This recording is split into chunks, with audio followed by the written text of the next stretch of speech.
Dr. Carl Baugh is the founder and director of the Creation Evidence Museum at Glen Rose, Texas.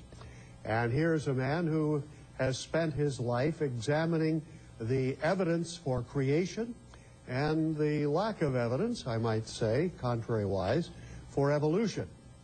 And I think it's interesting, Glenn. We're delighted to have you with us Delighted tonight. to be here. Good to get to meet you.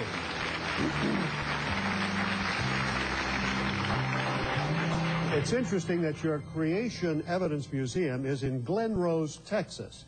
Now, Glen Rose is on the Paluxy River in Texas, if I'm not mistaken. Great metropolitan area of 2,000 people. 2,000 people. And yet, some very interesting things happened to some of those people a long time ago. That's right. Why don't you tell us why the Paluxy River and Glen Rose, Texas are famous in circles of discussing this sort of thing? The Dallas Morning News some years ago ran a front page plus two additional page article stating that Glen Rose, Texas is the scientific battleground of the nation. Stephen Jay Gould, that Dr. Zacharias mentioned. By the way, I was enthralled with that dissertation between the two of you, that conversation and discourse. He has the answers. He does. And he knows the answer himself, Jesus Christ, personally. Right. He mentioned Stephen Jay Gould, Dr. Stephen Jay Gould of Harvard University. I think I mentioned him, but go ahead. Yes, yes. Came to Glen Rose to examine our evidence. And with the mindset of humanism, secular humanism, and evolutionary preconcept, when one of my associates, I was off lecturing, and one of my associates was there at the little museum, and Dr. Gould said, "What is that?" And the young associate said, "Well, that's a trilobite excavated in the same layer with the dinosaur remains." And Dr. Gould said, "Impossible." And the young man didn't say anything. Dr. Gould said, "What's that?" And he said, "Well, that's an artifact. That's a man-made artifact found in the same layer with the dinosaur remains." Dr. Gould said, "Impossible." And then Dr. Gould said, "What's this?" The young man, Temple Summers by name, one of my young associates, said, "Well, that's a human footprint excavated in the same layer with the dinosaur footprints." And Stephen Gould said, "Impossible."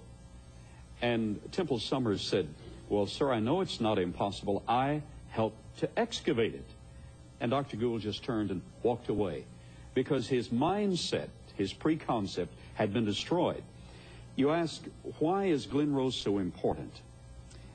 Recently, I was on a program, 50 million or so viewers on NBC, and Charlton Heston was the moderator of the program. The core evidence of that program on the mysterious origins of man had to do with the Paluxy River, Glen Rose, Texas, and the evidence that man and dinosaur lived contemporaneously. And over 7,000 responses were given overnight to that program, because if we can prove that man and dinosaur lived contemporaneously, two of the nation's leading evolutionary scholars, Drs. Milne and Schaefersman, admitted that evolution has no basis in fact. It destroys the entire paradigm, the thought system of evolution. That's the reason Stephen Gould just turned and walked away. According to the evolutionist theory, dinosaurs were supposed to have lived between about 130 million years ago and 65 million years ago, roughly. Roughly, the Mesozoic era, beginning with the Triassic, Jurassic, and Cretaceous. But in the program of creation, and the evolutionists, by the way, have stolen the program of the dinosaurs. Dinosaurs are vital in the creation model. And I dig dinosaurs, by the way. You dig them? Yes. Literally digs them. Literally. According to the theory of evolution, dinosaurs appeared about 228 million years ago and disappeared about 65 million years ago. Yes. And for the sake of people that don't know, I remember years ago, I suppose it was a decade or so ago, I saw a film which was simply a documentary, somebody standing with a camera while this Paluxy River was dammed up revealing a bed of thick mud. They brought fire hoses, it looked like, and hosed the mud off the bottom of the river, revealing the lithified or rock bottom of the river. And there in the center of the river, they said that was a Tyrannosaurus track. And I looked at it and I said, oh no, that's not a Tyrannosaurus track, that's a chicken.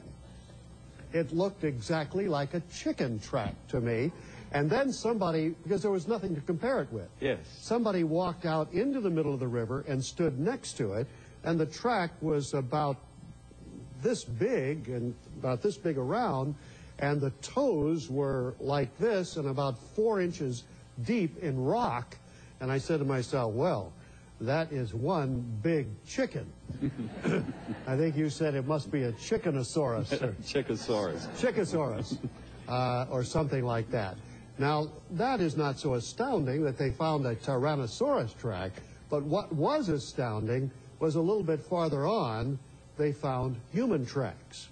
Numbers of human tracks, and I think we're going to see some pictures of those. And then what was even more amazing is they got to the tracks went right to the edge of the river, which was layers of slate or rock of some sort, one after another, about yay high. They brought in big equipment, moving equipment, and turned over these 15 or 20 foot long slabs of rock, one after another, with dirt in between them, till they finally got down to the bottom. They hosed that off, and there were even one place I remember where the man was obviously started running. He was now up on the toes of his feet, and with that thing coming after him, one could see why. And apparently, one of the toes of the Tyrannosaurus came right across the human footprint. And this is a decade ago, I clearly remember seeing that picture. Isn't there a picture like that? Oh, yes. Shall we take the audience to that very scene? That's the Taylor Trail. Now, the evolutionary community rejoices that there's been some conflict and confrontation relative to the Taylor Trail. But this is -3B in the Taylor Trail. Here are 3 dinosaur digits with a hallux at the back of the dinosaur footprint. Here is a human footprint within it. The great toe, second, third, fourth, little toe, the ball of the foot, the medial arch, the longitudinal section of the lateral arch, the heel calcaneus section, the flange of the foot. And there are 14 of these in sequence. This is one of the clearest. And the evolutionary community likes to emphasize that there's some controversy relative to this track. But I think we can settle the entire issue here on global television, Dr. Kennedy.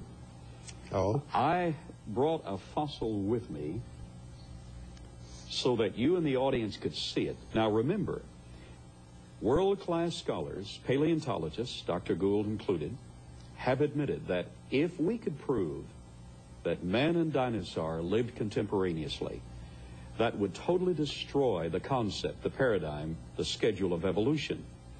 Well, let's see if we can do that. Not only do we have a series of human footprints, and our team has excavated 58 human footprints in less lithified material. They don't remain as long as the Taylor Trail in the basis of the river. But the evolutionary community has chided me for more than a decade in saying, well, you have footprints, but those are open to interpretation. Let's get a human fossil or a human artifact involved. Well, this fossil came from the layering, the Cretaceous layering, near Glenrose. I've had 22 different medical experts analyze this. It was used on the NBC program with 50 million viewers. It is a fossilized human digit, a finger.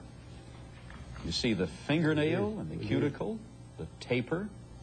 You will notice the basal joint. On the NBC program. I wonder if the camera can get in close enough to see that. Pick this up. Let's make sure the audience gets in on this.